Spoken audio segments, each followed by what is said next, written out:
السلام علیکم دوستو، ویڈیو دیکھنے سے پہلے ہمارے اس چینل کو ضرور سبسکرائب کر لیں اور نیچے موجود بیل آئیکن کو بھی ضرور کلک کر لیں تاکہ ہماری ویڈیوز باقاعدگی سے آپ کے پاس پہنچتی رہیں۔ عثمانیوں کا تعلق ایک ترکمانی قبیلے سے تھا جو 7ویں صدی ہجری بمطابق 13ویں صدی عیسوی کو کردستان میں آباد تھا اور چرواہا پیشہ کرتا تھا۔ چنگیز خان کی قیادت میں جب منگولیوں نے عراق اور ایشیائے کوچک کے مشرقی علاقوں پر حملے کیے، عثمان کا دادا سلیمان اپنے قبیلے کے ساتھ ہجرت کر کے کردستان سے اناضول کے علاقوں میں آ بسا اور اخلاط کے شہر کو اپنا ٹھکانہ بنا لیا۔ سلیمان 668 ہجری بمطابق 1230 عیسوی کو فوت ہوا اور اپنے صاحبزادے ارطغرل کو اپنا جانشین مقرر کر لیا۔ 656 ہجری بمطابق 1258 عیسوی ارطغرل کے ہاں ایک بیٹا پیدا ہوا۔ والدین نے اس کا نام عثمان رکھا۔ اسی عثمان کی طرف عثمانی سلطنت کو منسوب کیا جاتا ہے۔ 699 ہجری بمطابق 1299 عیسوی میں اس کا وصال ہوا تو اس نے اپنے بیٹے عثمان کو اپنا نائب مقرر کیا اور اسی طرح عثمان اراضی روم کی طرف پیش قدمی کر کے سلجوقی سلطنت کی توسیع کی سابقہ پالیسی پر قائم رہا۔ اسی سال کی بات ہے جس سال ہلاکو خان کی قیادت میں منگولیوں نے عباسی خلافت کے دارالحکومت بغداد پر حملہ کیا۔ بڑے بڑے واقعات پیش آئے، مسلمانوں نے بڑی بڑی مصیبتیں دیکھی۔ ابن کثیر لکھتے ہیں کہ وہ شہر کی طرف پلٹے، مرد، عورتیں، بچے، بوڑھے، جوان اور ادھیڑ عمر الغرض جو بھی ملا اسے قتل کر دیا۔ بہت سے لوگ غیر آباد کنووں، جنگلوں اور ویرانوں میں چھپ گئے اور ایک عرصہ تک غائب رہے۔ کئی لوگ دکانوں میں جمع ہوئے اور اپنے آپ پر دروازوں کو بند کر دیا۔ تاتاریوں نے دروازوں کو آگ لگا کر یا توڑ کر کھول دیا اور کشتوں کے پشتے لگا دیے۔ جو بچ گئے وہ پہاڑیوں کی چوٹیوں کی طرف بھاگ نکلے۔ ان وحشیوں نے یوں خون ریزی کی کہ خون گلیوں میں بارش کی طرف بہتا دکھائی دے رہا تھا۔ کسی کی جان نہ بخشی سوائے یہودیوں، نصرانیوں اور ان لوگوں کے جنہوں نے ان کی پناہ لی۔ یہ بہت بڑا واقعہ اور ایک عظیم حادثہ تھا جس سے امت مسلمہ کو گزرنا پڑا۔ ایک ایسی امت جو اپنے گناہوں اور نافرمانیوں کی وجہ سے کمزور ہو گئی اور اس کی طاقت جاتی رہی تھی۔ تاتاریوں نے دل کھول کر خون ریزی کی، بے شمار انسانوں کا قتل کیا، مال و دولت کو لوٹا گیا، گھروں کی اینٹ سے اینٹ بچا دی۔ انہی مشکل حالات میں دولت عثمانیہ کا مؤسس عثمان پیدا ہوا۔ عثمان کو رب قدوس نے بے پناہ صلاحیتوں سے نوازا تھا۔ وہ بڑے بہادر تھے، دور اندیش تھے، صابر، ایماندار، عادل و وفادار تھے۔ ان کی فتوحات محض اللہ کے دین کی سربلندی کے لیے تھیں۔ وہ علماء کے بڑے قدردان اور علم دوست انسان تھے۔ دولت عثمانیہ کے مؤسس عثمان کی زندگی سراسر جہاد اور دعوت اللہ پر تھی۔ علماء دین ان کو اپنے گھیرے میں رکھتے تھے، انتظامی منصوبوں اور شرعی قوانین کے نفاذ میں ان کی پوری رہنمائی کرتے تھے۔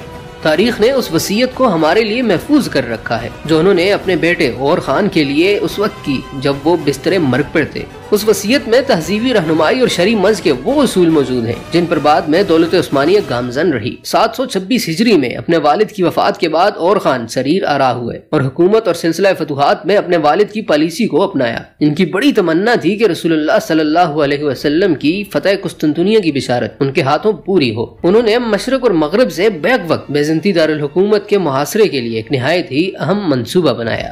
اہم کارنامے جو سلطان اور خان کی زندگی سے تعلق رکھتے ہیں ان میں سے اہم ترین کارنامہ اسلامی سپاہ کی تاسیس ہے اور اس کے لیے خاص نظام کو اپنانے کی خواہش ہے۔ انہوں نے اپنی سپاہ کو مختلف یونٹوں میں تقسیم کیا۔ ہر یونٹ 1000 اشخاص پر مشتمل تھی۔ مال غنیمت کا 5واں حصہ فوج کے لیے مختص کر دیا گیا۔ چونکہ پہلے ضرورت پڑنے پر لوگوں کو جنگ کے لیے بلایا جاتا تھا، لیکن انہوں نے مستقل فوج قائم کی جو ہمہ وقت جنگ کے لیے تیار رہتی تھی۔ انہوں نے ان کی ٹریننگ کے لیے خصوصی مراکز بھی قائم کیے اور خان نے اپنی مملکت کے ستونوں کو محفوظ کرنے کا اہتمام کیا، اصلاحی اور عمرانی سرگرمیوں کو تسلسل دیا، انتظامی معاملات کو منظم کیا، لشکروں کو طاقتور بنایا، مسجدوں کی تعمیر کی، علمی ادارے قائم کیے اور ان پر بہترین علماء و معلمین کو نگران مقرر کر دیا۔ ان علماء کو مملکت میں بڑی قدر کی نگاہ سے دیکھا جاتا تھا۔ سلطان اور خان کے بعد 761 ہجری میں سلطان مراد اول حکمران بنے۔ سلطان مراد اول بلا کے بہادر، مجاہد، نیک نیت اور دیندار انسان تھے۔ آپ ایک اچھے منتظم اور نظم و ضبط کے بڑے پابند تھے۔ اپنی رعایا اور فوجیوں سے عدل و انصاف کا سلوک کرتے تھے۔ غزوات میں خصوصی دلچسپی کا مظاہرہ کرتے تھے۔ ایک تجربہ کار قیادت، منتظمین اور قائدین کا ایک بڑا گروہ اپنے ساتھ رکھتے تھے اور یہی لوگ آپ کے مشیر ہوتے جو مختلف امور کے بارے میں آپ کو مشورے دیتے تھے۔ آپ نے اپنی مملکت کی حدود کو بیک وقت ایشیائے کوچک اور یورپ میں وسعت دی۔ سلطان مراد اول نے 762 ہجری میں ایڈریانوپول کو فتح کیا اور اسے اپنی مملکت کے لیے دارالحکومت بنا دیا اور اسی کے ساتھ ہی دارالحکومت ایشیا سے یورپ کی طرف منتقل ہو گیا اور ایڈریانوپول اسلامی دارالحکومت بن گیا۔ سلطان مراد اول جانتے تھے جہاد فی سبیل اللہ ان کی ذمہ داری ہے جبکہ فتح و نصرت اللہ تعالیٰ کے ہاتھ میں ہے۔ اسی وجہ سے وہ اللہ تعالیٰ کے حضور میں اکثر دعا کرتے اور بارگاہ الہی میں اکثر گریہ وزاری کرتے تھے۔ انہیں اللہ کی ذات پر مکمل بھروسہ رہتا تھا۔ آپ سربوں کے خلاف لڑتے ہوئے کوسہ کے مارکے میں شہید ہوئے۔ سلطان مراد اول نے 30 سال تک عثمانیوں کی قیادت کی اور بڑی دانائی اور مہارت کا ثبوت دیا۔ ان کے زمانے کے سیاستدانوں میں کوئی بھی ان کا ہم پلہ نہیں تھا۔ اپنے والد گرامی کی شہادت کے بعد 791 ہجری میں بایزید نے حکومت کی باغ ڈور اپنے ہاتھوں میں لی۔ اپنے والد کی طرح بایزید بڑے بہادر، خوددار، سخی اور فتوحات اسلامیہ کا جذبہ رکھنے والے انسان تھے۔ اسی لیے انہوں نے عسکری معاملات کا بہت بڑا اہتمام کیا۔ اناضول میں مسیحی عمارتیں ان کا ہدف بنی اور 1 سال کے اندر اندر تمام سلطنتیں دولت عثمانیہ کے تابع فرمان ہو گئی تھیں۔ بایزید برق رفتاری سے بلکانی اور اناضولی علاقوں کے درمیان نقل و حرکت کرتے، اسی وجہ سے انہیں آسمانی بجلی کا لقب دیا گیا۔ بعد میں بایزید کو تیمور لنگ کی فوجوں کے مقابلے میں شکست ہوئی۔ وجہ یہ تھی کہ انہوں نے بہت تیزی اور عجلت سے کام لیا تھا اور اپنی فوجوں کے لیے بہتر میدان جنگ کے انتخاب سے قاصر رہے تھے۔ اس شکست کے بعد دولت عثمانیہ داخلی خطرات کا شکار ہو گئی۔ بایزید کے بیٹوں کے درمیان سلطنت کے لیے جنگ چھڑ گئی اور یہ جنگ 10 سال تک جاری رہی۔ دولت عثمانیہ کی تاریخ میں یہ مرحلہ امتحان کا مرحلہ تھا۔ سلطان محمد چلپی نے اس خاندانی جنگ پر قابو پا لیا کیونکہ یہ نہایت محتاط، عقل مند اور دور اندیش انسان تھے اور ایک ایک کر کے اپنے بھائیوں پر غالب آ گئے، حتیٰ کہ مملکت اسلامیہ ان کے ہاتھوں میں آ گئی اور وہ واحد سلطان قرار پائے۔ کئی سال انہوں نے مملکت کی داخلی اصلاح و تعمیر پر صرف کیے، اس کے ستونوں کو مضبوط کیا اور پورے ملک میں اتحاد و اتفاق کی فضا کو قائم کیا۔ اسی نتیجے میں بعض مورخین انہیں دولت عثمانیہ کا مؤسس ثانی خیال کرتے ہیں۔ سلطان محمد چلپی شعر و ادب اور فنون لطیفہ کے دلدادہ تھے۔ کہا جاتا ہے کہ یہ پہلے عثمانی سلطان ہیں جنہوں نے امیر مکہ کا سالانہ ہدیہ بھیجنے کی بنیاد ڈالی تھی۔ اپنے والد محمد چلپی کی وفات کے بعد 824 ہجری میں سلطان مراد ثانی سریر آرائے سلطنت ہوئے۔ آپ بھی جہاد اور دعوت اسلام کا بہت شوق رکھتے تھے۔ آپ شاعر تھے اور علماء و شعراء کی بڑی عزت افزائی فرماتے تھے۔ 855 ہجری میں سلطان مراد ثانی کی وفات ہوئی تو ان کے بیٹے محمد فاتح، جن کی عمر ابھی 22 سال تھی، زمام اقتدار سنبھالی۔ وہ اپنی بے مثال شخصیت کے حوالے سے ایک منفرد مقام رکھتے تھے۔ آپ میں قوت اور عدل کی خصلتیں بیک وقت موجود تھیں۔ آپ نے مدرسۃ الامراء سے اکتساب فیض کیا، بالخصوص مختلف زبانیں سیکھنے میں کمال دلچسپی لی اور اسی طرح تاریخی کتب کے مطالعے کا بہت شوق رکھتے تھے۔ سلطان محمد فاتح کا اہم ترین کارنامہ قسطنطنیہ کی فتح ہے۔ اس فتح کے عالم اسلام اور یورپ پر گہرے اثرات مرتب ہوئے تھے۔ عثمانیوں نے شریعت اسلامیہ کی حاکمیت کو قائم کیا۔ محمد فاتح کے تہذیبی کارناموں میں مسجد و مدارس اور علمی اداروں کی تعمیر تھی۔ ان کے دور میں علماء، شعراء اور ادباء کی قدر افزائی کی گئی تھی اور انہی کے دور میں تعمیرات، آبادکاری اور طبی سہولتوں کا اہتمام کیا گیا تھا۔ تجارت و صنعت، فوجی، بحری اور عدالتی تنظیمات پر خصوصی توجہ دی گئی تھی۔ محمد فاتح کی شخصیت پر 2 شخصیات کا اثر بہت نمایاں ہے۔ ایک شیخ محمد بن حمزہ جو آق شمس الدین کے نام سے مشہور ہیں اور دوسرے احمد قرانی جو آپ کے استاد تھے۔ سلطان محمد فاتح کے بعد 886 ہجری میں ان کے بیٹے بایزید ثانی سریر آرائے سلطنت ہوئے۔ وہ پیدائشی طور پر سلطان تھے۔ ادب کی محبت میں پرورش پائی، علوم اسلامی میں بڑی مہارت رکھتے تھے، بالخصوص فلکیات سے خاص شغف تھا۔ بایزید ثانی کو اپنے بھائی جمشید سے جنگ کرنا پڑی تھی اور شامی حدود پر ممالک کے ساتھ پے در پے کئی مارکے درپیش آئے۔ انہوں نے اندلس کے مسلمانوں کو سخت تکلیف سے نجات دلانے کی پوری کوشش کی۔ بایزید ثانی کے بعد سلطان سلیم اول سلطان بنے۔ ادب، فارسی شاعری اور تاریخ کو بہت پسند کرتے تھے۔ سخت مزاجی کے باوجود اہل علم کی صحبت کی طرف مائل رہتے تھے۔ مورخین اور شعراء کو اپنے ساتھ رکھتے تھے، حتیٰ کہ میدان جنگ میں بھی انہیں ساتھ لے کر جاتے تھے تاکہ جنگی واقعات کو قلم بند کیا جائے اور شعراء ماضی کی عظمتوں کے بارے میں شعر موضوع کر کے فوجوں کو حوصلہ بلند کریں۔ آپ نے اپنی زندگی میں بے شمار فتوحات پائیں، جس میں عظیم الشان فتح مارکہ جالدیران کو تصور کیا جاتا ہے۔ آپ کے بعد سلطان سلیمان قانونی کے عہد حکومت میں عثمانی پرتگالیوں کو روکنے، ان کو اسلامی علاقوں سے دور رکھنے اور ان کی سرگرمیوں کو محدود کرنے میں کامیاب ہو گئے۔ دولت عثمانیہ نے بر احمر کی صورتحال کو یقینی بنایا اور مقامات مقدسہ کو محفوظ رکھنے میں کامیابی حاصل کی، کیونکہ پرتگالیوں کا ہدف مذموم مقاصد اور اسلام اور مسلمانوں کو مختلف طریقوں سے نیچے دکھانے کی کوشش کرنا تھا۔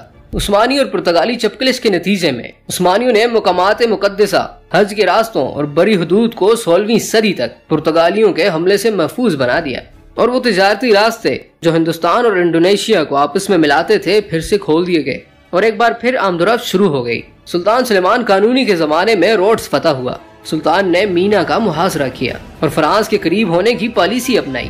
دولت عثمانیہ نے شمالی افریقہ کی طرف خصوصی توجہ دینا شروع کر دی، بحری جنگ میں ان کا ساتھ دیا۔ الجزائر سلیم اول کے زمانے سے دولت عثمانیہ کے نفوذ کے تحت چلا آ رہا تھا۔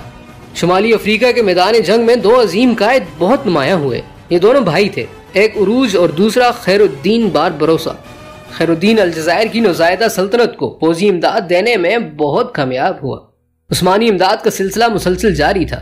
سلطان سلیمان قانونی پوری طرح الجزائر کی مدد کر رہے تھے۔ خیر الدین نے ہسپانوی ساحلوں پر بھرپور حملے کیے اور ان کی کوششوں سے ہسپانیہ سے ہزاروں مسلمانوں کو نکالنے میں کامیاب ہوئے۔ الجزائر میں عثمانیوں کی موجودگی مغرب میں پرتگالی بادشاہ کے موقف پر بہت زیادہ اثر انداز ہوئی، کیونکہ عثمانیوں نے یہاں نہایت ہی کامیاب عسکری کارروائیاں کی۔ خیر الدین عثمانی بحریہ کے امیر البحر بن جانے کے بعد بحر متوسط کے مشرقی علاقوں میں بہت دور تک نکل گئے۔ الجزائر کی حکومت کی باغ ڈور قائد حسن آغا توشی نے اپنے ہاتھ میں لی۔ انہوں نے امن قائم کرنے اور ایک مستحکم حکومت کو بنیادیں فراہم کرنے کی طرف خصوصی توجہ دی اور الجزائر کے تمام علاقوں کو متحد کرنے کی بھرپور کوشش کی۔ حسن آغا توشی نے صلیبی فوجوں کو الجزائر کے علاقوں میں شکست دی۔ اس شکست کے نتیجے میں ہسپانیہ کی شہنشاہیت پر بہت گہرے اثرات مرتب ہوئے اور یورپ کی سطح پر بڑی تیزی سے حالات تبدیل ہونا شروع ہو گئے۔ چارلز اب الجزائر پر دوبارہ حملہ کرنے کا سوچ بھی نہیں سکتا تھا۔ خاص و عام ہر شخص خیر الدین اور حسن آغا سے ہراساں نظر آتا تھا اور ان کی پرچھائیوں سے بھی ڈرتا تھا۔ اسی دوران شمالی افریقہ میں بڑے بڑے قائد ظہور پذیر ہوئے جنہوں نے ہسپانی اور نصرانیوں کے خلاف بحر متوسط کی جنگوں میں خوب حصہ لیا۔ دولت عثمانیہ نے دولت سعدیہ کے ساتھ گہرے روابط پیدا کرنے کی کوشش کی، لیکن کئی بار یہ کوشش ناکام رہی۔ دولت سعدیہ کا عظیم ترین کارنامہ جو انہوں نے سلطان عبد الملک کے زمانے میں سر انجام دیا، 3 بادشاہوں کے مارکہ میں پرتگال کے نصرانیوں کے خلاف عظیم اور شاندار فتح ہے، جسے تاریخ میں وادی مخازن کا مارکہ کہا جاتا ہے۔ مورخین کا اس بات پر اتفاق ہے کہ دولت عثمانیہ کی عظمت کا سورج سلطان سلیمان قانونی کی وفات 974 ہجری کے ساتھ ہی گھنا ہو گیا۔ ان کے دور میں مملکت کی کمزوری کے آثار نمایاں ہونا شروع ہو گئے تھے۔ سلیمان قانونی کے بعد سلیم ثانی تخت نشین ہوا۔ سلیم اپنے والد سلیمان کی فتوحات کی حفاظت کی اہلیت نہیں رکھتا تھا۔ اگر محمد پاشا نہ ہوتے جو ایک قابل وزیر، عظیم مجاہد اور سیاسی مدبر تھے، تو یہ مملکت اپنا وجود کب کا کھو بیٹھتی۔ محمد پاشا کی شخصیت امت مسلمہ پر اللہ تعالیٰ کا فضل و کرم ہوا تھا۔ 969 ہجری بمطابق 1571 عیسوی میں عثمانیوں کو مارکہ لیبانٹو میں شکست ہوئی۔ اس جنگ کے نتائج عثمانیوں کی امیدوں پر پانی پھیر گئے۔ لیبانٹو کا مارکہ فرانس کے لیے ایک اہم موقع تھا۔ اس نے اسلامی مغرب میں اپنے قدم بڑھانے شروع کر دیے۔ جو ہی اسے اطلاع ملی کہ عثمانی بحریہ کو اس مارکہ میں شکست ہو گئی، تو فرانس کے فرمانروا نے عثمانی سلطان کو ایک اسکیم پیش کی۔ یہ اسکیم اس نے اپنے سفیر جو استنبول میں تھا اس کے ذریعے پیش کی۔ اس نے کہا کہ اس کی حکومت کو الجزائر میں اپنے فوجی اڈے قائم کرنے کی اجازت دی جائے تاکہ وہ مسلمانوں اور ان کے دین اسلام کے دفاع میں عثمانیوں کی مدد کر سکیں۔ سلطان سلیم ثانی نے ہسپانیہ کے قبضے سے ٹیونس کو رہائی دینے کے لیے عملی اقدامات شروع کر دیے اور کلج علی اور سنان پاشا کی قیادت میں عثمانیوں نے 982 ہجری کو ٹیونس کو فتح کر لیا۔ ٹیونس کے ہسپانیہ کے ہاتھ سے نکل جانے نے افریقہ میں ان کی امیدوں پر پانی پھیر دیا اور یوں ہی ان کی گرفت کمزور ہوتی گئی، حتیٰ کہ صرف بعض ہی بندرگاہیں ان کے قبضہ میں بچ گئی تھیں۔ اسی دوران سلطان سلیم ثانی نے یمن پر ایک بڑا حملہ کر دیا، عدن اور صنعا کو زیدیوں کے تسلط سے آزاد کر دیا۔ لیبانٹو کی جنگ میں شکست کے بعد دولت عثمانیہ کی پالیسی تبدیل ہو گئی۔ اب سب سے پہلا مسئلہ مقدس مقامات کی حفاظت کرنا تھا اور پھر اس کے بعد بحر احمر اور خلیج عربی کو دشمن کے حملوں سے محفوظ کرنا تھا۔ اسی لیے آپ نے ایک ایسے بحری بیڑے کی تیاری کا حکم دیا جو دوسرے بحری بیڑوں کا مقابلہ کر سکے۔ اسی طرح دولت عثمانیہ نے ایک طاقتور ذرہ بنانے میں کامیابی حاصل کر لی، جس کی وجہ سے مقامات مقدسہ مسیحی حملوں سے محفوظ ہو گئے۔ اسی خصوصی دفاع کے ذریعے سلطان نے مکہ مکرمہ اور مدینہ منورہ کی حفاظت کو یقینی بنانے کا عثمانی خواب پورا کر دیا۔ سلطان کی وفات کے بعد ان کا بیٹا مراد ثالث تخت نشین ہوا۔ مراد علم و ادب، شعر و سخن اور فنون لطیفہ کا دلدادہ تھا۔ وہ تینوں زبانیں ترکی، عربی اور فارسی میں پوری دسترس رکھتا تھا۔ آپ نے شراب نوشی کے رجحان کو ختم کرنے کی پوری کوشش کی، لیکن انکشاری فوج نے آپ کو مجبور کر دیا کہ وہ یہ حکم واپس لے لیں۔ اس سے اندازہ ہوتا ہے کہ مملکت اسلامیہ کس حد تک کمزور ہو چکی تھی۔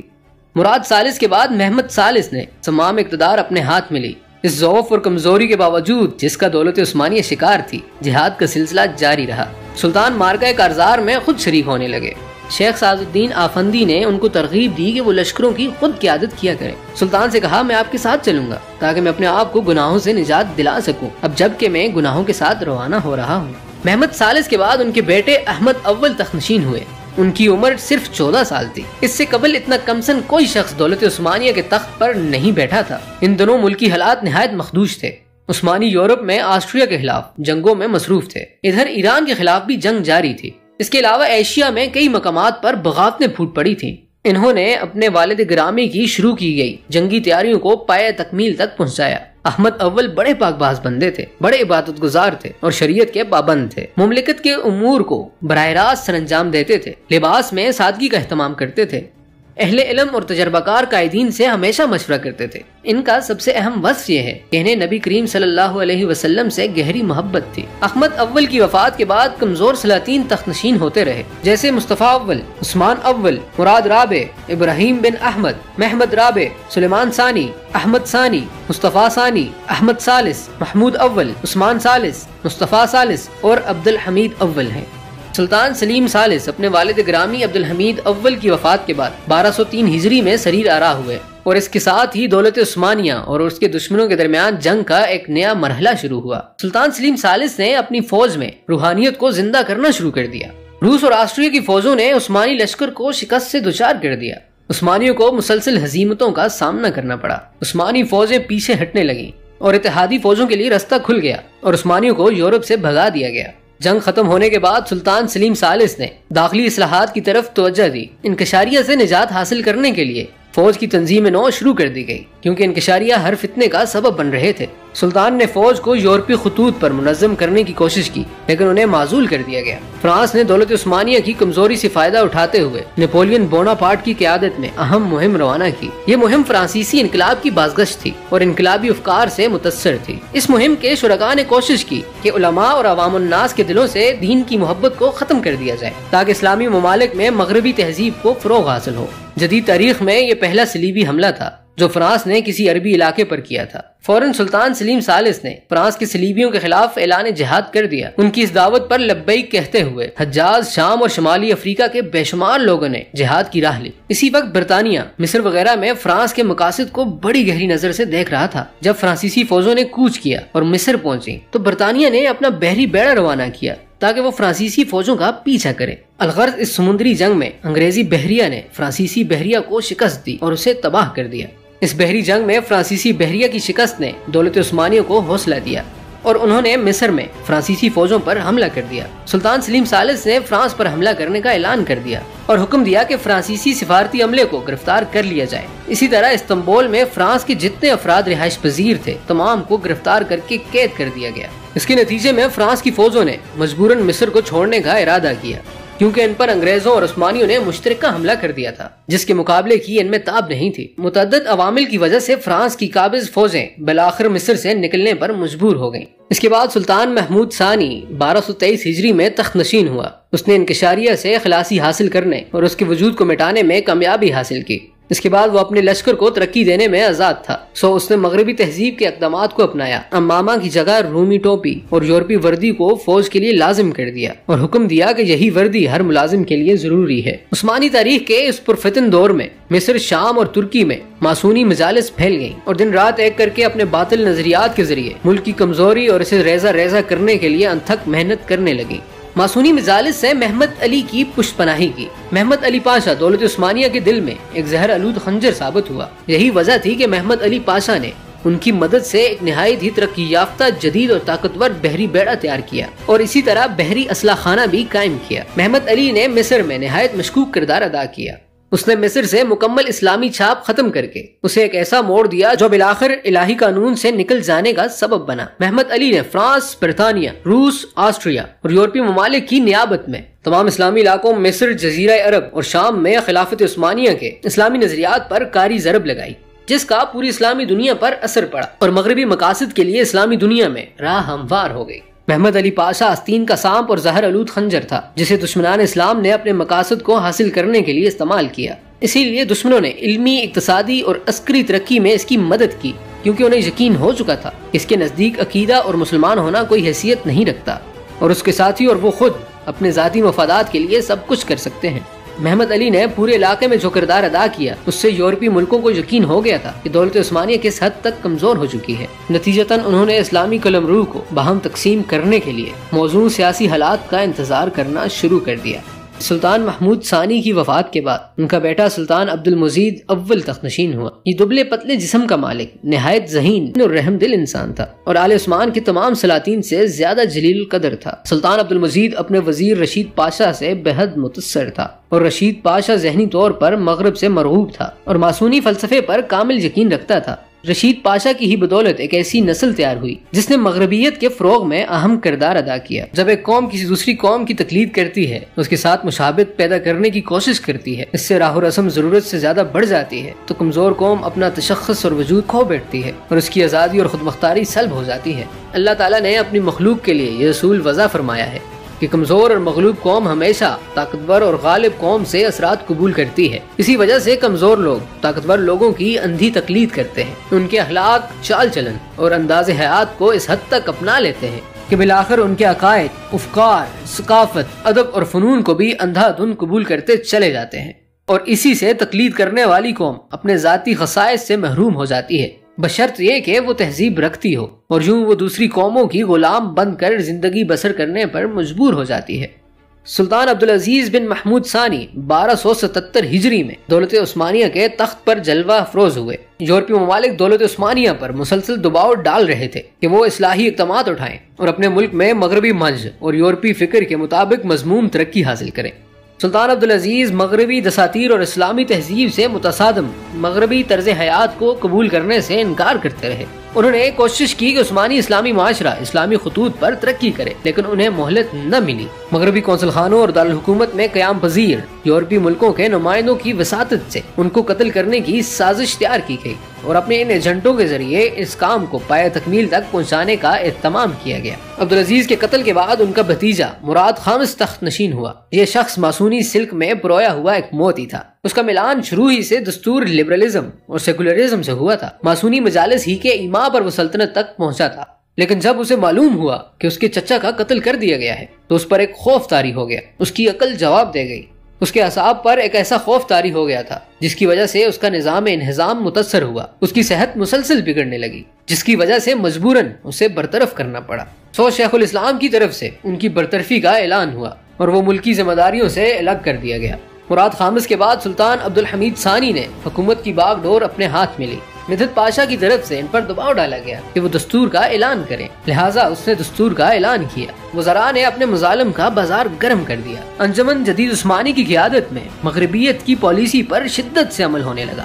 اس انجمن میں وہ منتخب لوگ تھے جو جدید علوم سے بہراور تھے اور مغرب سے بہت متاثر تھے۔ سلطان عبدالحمید ثانی نے مناسب موقع پا کر دستور کو کالعدم قرار دینے کا اعلان کر دیا اور مغربیت کے قائدین کو بکھیر دیا۔ ان لوگوں کے اختیارات کو کمزور کرنے کے لیے آپ نے خصوصی اقدامات کیے۔ اسلامی تعلیمات کے مطابق ملک میں اصلاحات کی گئیں اور شریعت اسلامیہ کے نفاذ کے لیے کوششیں کی گئیں۔ سلطان عبدالحمید نے خبر رساں ایجنسی کی تشکیل کی تاکہ ایک طرف ملک کے اندرونی امن و امان کی صورتحال کو بحال کیا جائے اور دوسری طرف باہر سے دشمنوں کے بارے ہر قسم کی معلومات حاصل کی جائیں۔ سلطان نے بڑی جواں مردی اور عقل مندی کا ثبوت دیتے ہوئے تمام فتنوں کی سرکوبی کی۔ یہ خبر رساں ادارے سلطان کے لیے ایک اہم ذریعے تھے جن کی وجہ سے وہ بروقت داخلی شوروں پر قابو پا لیتے تھے۔ دولت عثمانیہ روس کے ساتھ ایک نہایت ہی سخت سلسلہ جنگ میں داخل ہو گئی جس میں دولت عثمانیہ کو شکست کا سامنا کرنا پڑا۔ عثمانیوں نے مجبوراً روس کے ساتھ اسٹیفنو کا معاہدہ کیا اور کچھ عرصے بعد برلن کانفرنس جو جرمنی میں ہوئی اس میں ترمیم کا باعث ہوئی۔ سلطان عبدالحمید کے دور میں سیاست کے میدان میں اسلامی اتحاد کی سوچ سامنے آئی۔ اس سوچ کے ذریعے سلطان نے دنیا بھر کے مسلمانوں کے درمیان اسلامی بھائی چارے کو فروغ دینے میں ان کی مدد کی تاکہ ملت اسلامیہ صلیبی خواہشات کے خلاف کھڑی ہو سکے۔ انجمن اتحاد و ترقی سلطان عبدالحمید کو حکومت سے الگ کرنے میں کامیاب ہو گئی۔ اسے اس ہدف تک پہنچنے کے لیے یورپی ممالک، یہودیوں اور ماسونی مجالس الغرض تمام کی مدد حاصل تھی۔ انجمن اتحاد و ترقی دوسری عالمی جنگ میں شکست کے بعد اتحادیوں کا سامنا نہ کر سکی اور اس انجمن کے لیڈر جرمنی اور روس کی طرف فرار ہونے پر مجبور ہو گئے۔ انگریزوں اور یہودیوں نے دولت عثمانیہ کی طرف مصطفیٰ کمال کو پہنچانے میں کامیابی حاصل کی اور بالآخر اپنے طے شدہ پروگرام کے مطابق یہاں اپنے شرائط کو لاگو کرنے میں کامیابی حاصل کی، اور طے شدہ پروگرام یہ تھا کہ ترکی کا اسلام سے ہر طرح کا تعلق ختم کر دیا جائے اور خلافت اسلامیہ کو مکمل طور پر کالعدم کر دیا جائے، خلیفہ وقت اور ان کے اعوان و انصار کو جلا وطن کر دیا جائے، خلیفہ کا مال و دولت ضبط کر دیا جائے اور ترکی کے قدیم دستور کی جگہ نیا شہری دستور بنایا جائے اور اسے نافذ کیا جائے۔ مصطفیٰ کمال نے ترکی کو اس کے عقیدے اسلام سے دور کر دیا، ملک میں دینی قدروں پر پابندی عائد کر دی گئی، مبلغین کا گھیرا تنگ کر دیا گیا، خواتین کو بے پردگی اور اخلاق کی طرف دعوت دی گئی، لیکن ان تمام کوششوں کے باوجود ترکی میں حق کی آواز سیکولرزم کا شدت سے مقابلہ کرتی رہی۔ اسی دوران بہت سی تحریکیں چلیں اور بہت سی پارٹیاں ابھر کر سامنے آئیں۔ دولت عثمانیہ کے سقوط کے اسباب بہت زیادہ ہیں اور ان کا جامع سبب اللہ تعالیٰ کے قانون کی حاکمیت سے دوری ہے۔ دولت عثمانیہ کے آخری سلاطین اور الہی قانون سے انحراف اور ان کے ماتحت اسلامی معاشروں کا امر بالمعروف اور نہی عن المنکر کے معاملے میں کمزوری دکھانا ایک ایسا عمل تھا جس کے اثرات پورے اسلامی معاشرے پر مرتب ہوئے۔ داخلی اختلافات بڑھ گئے، لوگوں نے ہلاکت، ڈاکہ زنی، لوٹ کھسوٹ اور اراضی پر ناجائز قبضوں جیسی قباحتوں کا سامنا کیا، کیونکہ ملک میں انارکی کی فضا تھی۔ کوئی شخص قانون کا احترام نہیں کرتا تھا۔ جنگ و جدل کا بازار گرم ہوا، فتنہ فساد کی آگ بھڑک اٹھی اور اس کے بعد وہ عداوت و بغض پیدا ہوا جو ان کے زوال کا سبب بنا۔ تاریخی حقائق سے اخذ کردہ الہی اصولوں کے مطابق جب ان لوگوں کی طرف سے اللہ تعالیٰ کی نافرمانی ہوتی ہے جو اس کی معرفت رکھتے ہیں، تو ان پر ایک ایسی قوم کو مسلط کر دیا جاتا ہے جو معرفت خداوندی کی نعمت سے محروم ہوتی ہے۔ اس قانون خداوندی کے تحت مسلمانوں پر نصرانیوں کو مسلط کر دیا گیا، امت کی مدد و نصرت کا سلسلہ ختم ہو گیا، غلبہ و اقتدار سے ان کو محروم کر دیا گیا، ان پر خوف و ہراس کی فضا چھا گئی، مصائب و آلام کا ایک نہ ختم ہونے والا سلسلہ شروع ہو گیا، علاقوں پر علاقے ان کے ہاتھ سے نکلے اور ان پر کفار کا قبضہ ہو گیا۔ امت مسلمہ کی تاریخ میں پیدا ہونے والی سب سے بڑی خرابی جھوٹے اور جعلی صوفیاء کا اسلامی معاشرے میں ایک منظم طاقت کی حیثیت سے سامنے آنا ہے۔ یہ لوگ ایسی عبادات، افکار و نظریات کے حامل تھے جن کا کتاب و سنت سے دور کا واسطہ بھی نہیں تھا۔ عثمانی حکومت کے آخری دور میں جھوٹے صوفیاء نے بہت طاقت حاصل کی اور ان کی شان و شوکت میں بے پناہ اضافہ ہو گیا۔ بہت سارے علماء ظالم حکمرانوں کے ہاتھ میں کھلونا بن گئے اور نوکریوں اور تنخواہوں کے حصول کے لیے ایک دوسرے سے آگے بادشاہوں کی خوشامد کرنے لگے، جن کا مطلوبہ کردار ختم ہو کر رہ گیا۔ نتیجتاً دینی علوم جمود کا شکار ہو گئے۔ کئی علماء نے اجتہاد کے دروازے کو کھولنے سے انکار کر دیا، اجتہاد کی بات کرنا گناہ کبیرہ قرار پایا گیا، اور بعض جمود کا شکار مقلدین اسے کفر کے مترادف خیال کرنے لگے۔ دولت عثمانیہ میں ظلم عام ہو گیا۔ ظلم بیماریوں کی طرح ہے جو ایک انسان کو قبل از وقت موت سے ہمکنار کر دیتا ہے۔ جب اللہ کریم اس مریض کی مقررہ مدت پوری کر دیتا ہے تو موت کا جھونکا آتا ہے اور اس کی زندگی کے چراغ کو گل کر دیتا ہے۔ اسی طرح جب کسی قوم میں ظلم و ستم کی گرم بازاری ہو جاتی ہے تو پھر بڑی تیزی سے وہ امت ہلاکت کے گڑھے کی طرف لپکتی ہے، اور جب اس کا مقررہ وقت آتا ہے تو ہلاکت کے اس گڑھے میں گر کر تباہ و برباد ہو جاتی ہے۔ یہی وجہ تھی کہ جب دولت عثمانیہ میں ظلم و ستم کی گرم بازاری ہوئی تو بہت جلد یہ عظیم مملکت ہلاک ہو گئی اور اپنا وجود باقی نہ رکھ سکی۔ اور اسی طرح جب کوئی قوم خواہشات نفس، عیش و عشرت، باہمی اختلافات و انتشار، گروہ بندی اور فرقہ پرستی کا شکار ہوتی ہے تو اس کا وجود مٹ جاتا ہے۔ یہی دولت عثمانیہ کے ساتھ ہوا اور اس کی عظمت کی کہانی قصہ پارینہ بن کر رہ گئی۔ امت مسلمہ کی خداوند عالم کے قانون سے دوری اور انحراف پر نہایت ہی خطرناک اثرات مرتب ہوئے۔ اے ہمارے پروردگار، ہمیں بھی بخش دے اور ہمارے ان بھائیوں کو بھی جو ہم سے پہلے ایمان لائے، اور نہ پیدا کر ہمارے دلوں میں بغض اہل ایمان کے لیے۔ اے ہمارے رب، بے شک تو رؤوف رحیم ہے۔ دوستو، آج کے لیے بس اتنا ہی۔ بہت جلد ایک نئی ویڈیو کے ساتھ دوبارہ حاضر ہوں گے۔ کامنٹ سیکشن میں اپنی رائے کا اظہار ضرور کیجیے گا۔ اگلی ملاقات تک کے لیے ہمارا اور آپ سب کا اللہ حافظ۔